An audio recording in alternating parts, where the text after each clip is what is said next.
Hi, I'm Thomas. Welcome to the Parachute Advice Podcast. My life has taken a lot of twists and turns, and on this podcast, I will dive into those experiences. The goal is to help everyone listening learn from my experiences and hopefully avoid some of the mistakes I've made.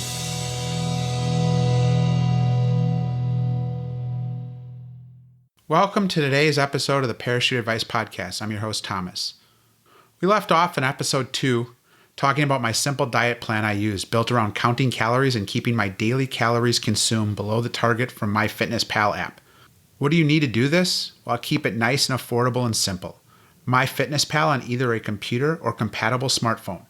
I use the free version to track my weight and food. There is a paid version which I've never used. For the first 12 months, this was my only tool for calculating calorie needs and for tracking calories consumed.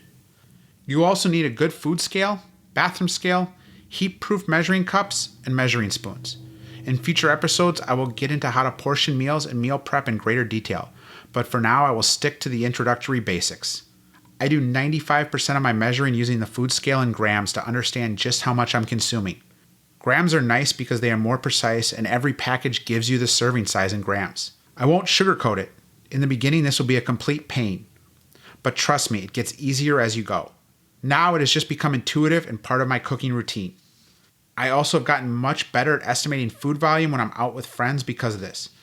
Measuring a cup of rice or 100 grams of chicken enough times, you will just start knowing how much food that is when it's served to you. I know you are wondering, yes, when I started tracking, I tracked everything. If it goes in my body, I logged it. I have now begun to give myself some, quote, freebie foods in the form of flavorings and condiments. Otherwise, I track everything.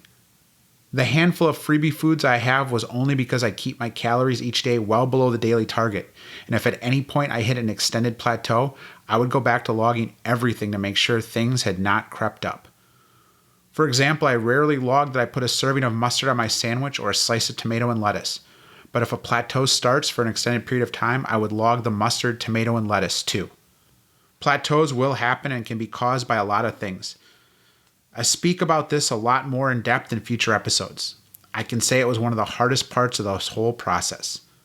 As I said, the freebies include primarily condiments, items like hot sauce, mustard, furikake, Japanese rice seasoning, one of my favorites, as well as my own homemade hot chili oil. If you can consume it, it likely has some calories in it. This is not to say it is a lot, but no food is a freebie if the quantity is large enough. This is a personal pet peeve of mine. I'd also warn you to always watch what a serving is. Sometimes 2 items will have different calorie amounts simply by altering the portion size. Low-calorie bread is a great example I noticed recently. One will be 35 calories a slice and another will be 40, but that's because there's a few grams more per slice in the 40-calorie bread. Another great example here is cooking spray. Used correctly, it has very little impact on your daily calories. As a result, the package says 0 calories. According to the FDA document CFR, Code of Federal Regulations Title 21, if the food contains less than 5 calories per reference amount customarily consumed and per labeled serving, it can be labeled calorie-free. I am a nerd and did the math. A lot of cooking sprays are 4 to 5 calories per spray. First, what the hell is a spray? Second, spray enough and this becomes the same as pouring oil in the pan. This is where the food scale comes in. It's easy to overfill a tablespoon with peanut butter or popcorn kernels, but if you weigh it by the gram, you will see exactly what you are eating. As I mentioned earlier, nothing was off limits. I just had to log it in my daily calories. It was amazing how quickly foods I once loved became less desirable. Did I miss them at times? Yes. Do I add them in and make them fit? Of course, but truth be told, each day I miss them less and less. For example, I've not had fast food from a major chain in over 2 years. We have a local custard chain here in Milwaukee, Wisconsin that I've gone to a few times, but even that I've not been to in close to 12 months. I can count on one hand the number of times I've had pizza.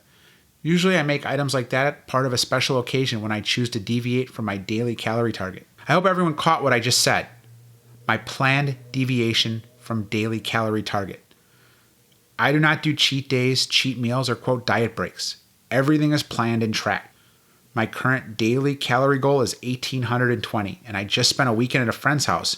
We are both huge foodies and would be doing a lot of cooking and eating. What did I do?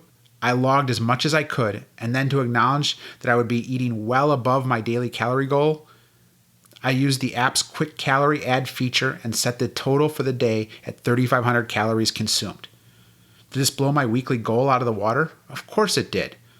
But it was my way of acknowledging what I had consumed and holding myself accountable.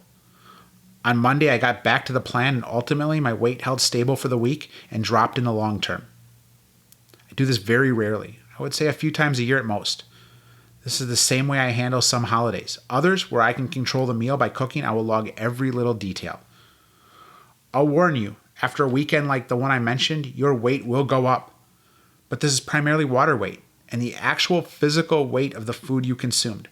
My weight jumped 5 pounds that Monday. If I had actually gained that, it would mean I had consumed and processed into fat 17,500 calories.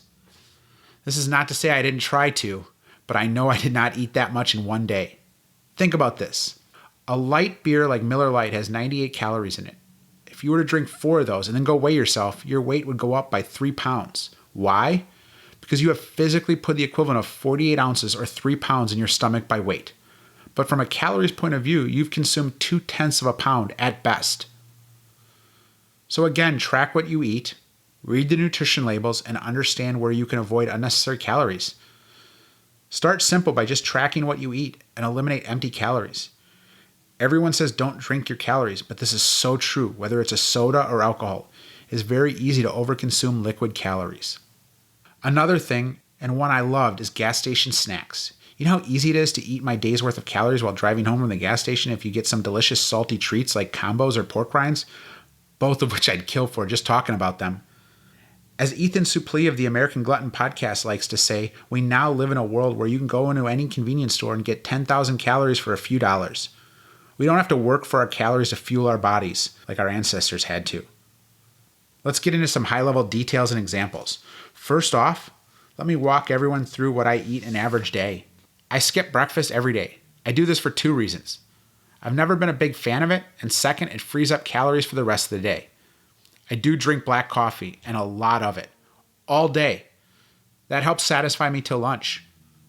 Most days I eat lunch between 11 and 12. My lunches usually average 400 calories and include a leftover item from my Sunday dinner, low-calorie string cheese, pickles, a no-sugar added applesauce, and a sugar-free Jell-O cup.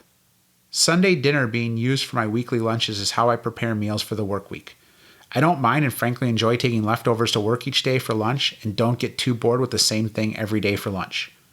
I use the recipe feature almost every Sunday in MyFitnessPal and usually make a stew, soup, or casserole and enter the ingredients into that feature and calculate servings based on 1 cup. When dinner is ready, I measure out the number of cups and get a per serving calorie amount. The initial pass is an estimate until I finish and portion out dinner, but I can get pretty close most days. For example, if I add 4 cups of dry rice in the pot with 8 cups of liquid and 2 cups of frozen vegetables, one can make the estimation you will have 12 to 14 1-cup servings when you're done. I usually shoot to get my servings to about 200 calories per cup, so dinner can be 2 to 3 cups, and then each lunch will be 1 to 1.5 cups.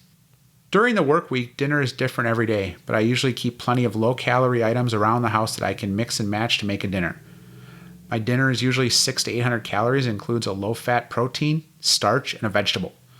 For example, I might make a giant egg white omelet using egg beaters, frozen vegetables, frozen hash browns, fat-free cheese, and maybe some leftover items I need to use up. I may make a stir-fry again with a low-fat protein like frozen chicken breasts, frozen vegetable mix, and maybe some rice or noodles. After dinner, I'll have a snack usually before 8 or 9 at night, like a 90-calorie sugar-free popsicle or a Halo Top bar. Then I'll have something salty like pickles or seaweed snacks. This will put me right around 11 to 1,300 calories for the day. Again, I cannot say this enough. Measure and weigh everything. It is too easy to try and estimate portions and blow your daily goal out of the water. A great example of why you should weigh your food is popcorn in an air popper. The package says 2 tablespoons of kernels is 110 calories. When I weigh it by the gram, I find out those 2 tablespoons I measured out are actually 2 full servings because they were mounded. Think about that. Your snack just went from 110 calories to 220 calories simply by measuring wrong. Also watch when comparing items at the store for the weight gain. Like the previous example about low-calorie bread, 2 items will have different calories, But it's not because one is lower in calorie than the other, it's because they changed the portion size. Next, let's talk about weight tracking. As for weight, I chose to do a daily weight first thing in the morning and track it no matter the number. But if this is something that will bother you, feel free to do it weekly. You can even use another method as long as it holds you accountable. I know someone who had the goal of losing several inches off his waist, so he put a string around his waist, cut it to length, and then marked off inches. So every morning he could wrap that around his waist in the morning to see the change over time.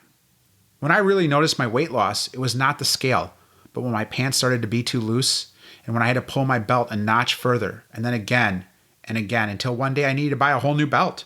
Back to my desire to weigh myself every day. For me, it was about data. I'm a total nerd about stuff like that. But I've talked with people who find it tough to see the daily fluctuations in their weight.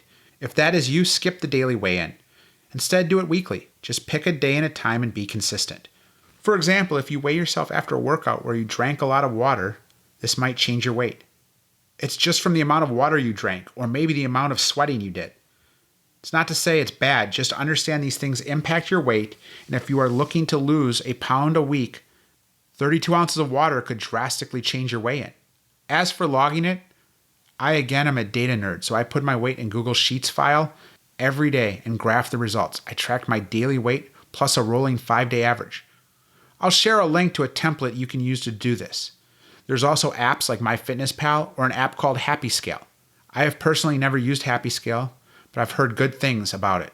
I like knowing my daily weight to help understand how and what I ate affects me.